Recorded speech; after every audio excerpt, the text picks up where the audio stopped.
New year వచ్చిందంటే new రిజల్యూషన్స్తో వచ్చేస్తూ as you mention యోగాలు, వాకింగ్లు, ఎక్సర్సైజ్లు అంటూ తిరిగేస్తూ ఉంటారు యంగర్ జనరేషన్. అయితే నేను విన్నాను daily 10,000 steps is good for హెల్తా, లేదంటే ఎక్కువ మోకాళ్ళని స్ట్రెస్ చేస్తున్నాం అంటే వాట్ యూ విల్ సే? లేదమ్మా, ప్లెయిన్ సర్ఫేస్ మీద మీరు ఎన్ని కిలోమీటర్స్ నడిచినా మీ మోకాళ్ళు అరగవు. ఓకే.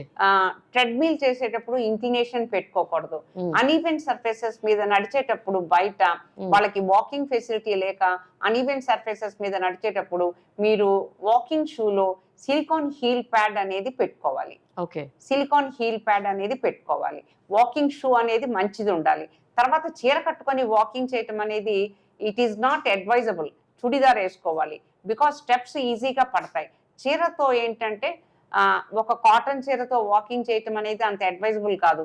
థై మజిల్స్ అన్ని బాగా సోర్నెస్ ఎక్కువైపోద్ది. They cannot walk fast. Okay. అందుకని ఒక వాకింగ్ డ్రెస్ అనేది సూట్ వేసుకోకపోయినా, లైక్ ప్యాంట్ షర్ట్ వేసుకోకపోయినా చుడిదార్స్ ఉన్నాయి కదా, చుడిదార్ వేసుకొని వాకింగ్ చేయాలి. వాకింగ్ చేస్తే బెటర్. వాకింగ్ చేస్తే మోకాళ్ళు అరిగిపో. డాక్టర్ గారు వాకింగ్ చేయమంటారంటే చేయండి అని చెప్తాను. వాకింగ్ చేస్తే మోకాళ్ళు అరగవు. అన్ఈవెన్ సర్ఫేసెస్ మీద నడవటం, ramp walking, staircase climbing, repeated sitting on the floor level, ఇవి మోకాళ్ళని పాడు చేసేది. 7,000 steps per day that is enough అని చెప్తున్నారు అనమాట. So I just want to clarify from you అని. అది స్పీడ్ ఆఫ్ వాకింగ్ రా. ఇప్పుడు కొంతమంది చాలా ఫాస్ట్ గా వాక్ చేస్తారు, కొంతమంది దే కెనాట్ వాక్ ఫాస్ట్. అవును. అట్లీస్ట్ 3 కిలోమీటర్స్ పెట్టుకోండి. 3 కిలోమీటర్స్ ఇనఫ్. ఓకే.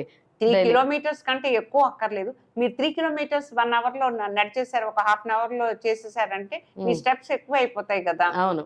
3 కిలోమీటర్స్ మీరు అంటే like that is enough. 4 kilometres walk చేసే వాళ్ళు ఉన్నారు, చేయొచ్చు. 5 కిలోమీటర్స్ చేసే వాళ్ళు ఉన్నారు. కానీ లేడీస్ కుదరదేమో 5 కిలోమీటర్స్ చేయటం అనేది. మేబీ నాకు కొంచెం పాసిబుల్ అవుతుంది, అది ఎలాగో తెలియదు కానీ. ఓకే, చేయండి, మంచిది. ఎంత ప్లెయిన్ సర్ఫేస్ మీద మీరు మంచి వాకింగ్ షూ వేసుకొని మీరు శుభ్రంగా నడిస్తే ఎంతైనా మంచిదే. That will improve the bone strength. Bone strength పెంచుద్ది, మీ హార్ట్ కెపాసిటీని పెంచుద్ది, హార్ట్ మజిల్స్ మంచి యాక్టివ్ గా ఉంటాయి, మీ ఇంజెక్షన్ ఫ్రాక్షన్ అనేది హార్ట్ లో ఉంటది, అది చక్కగా ఇంప్రూవ్ అవుతుంది.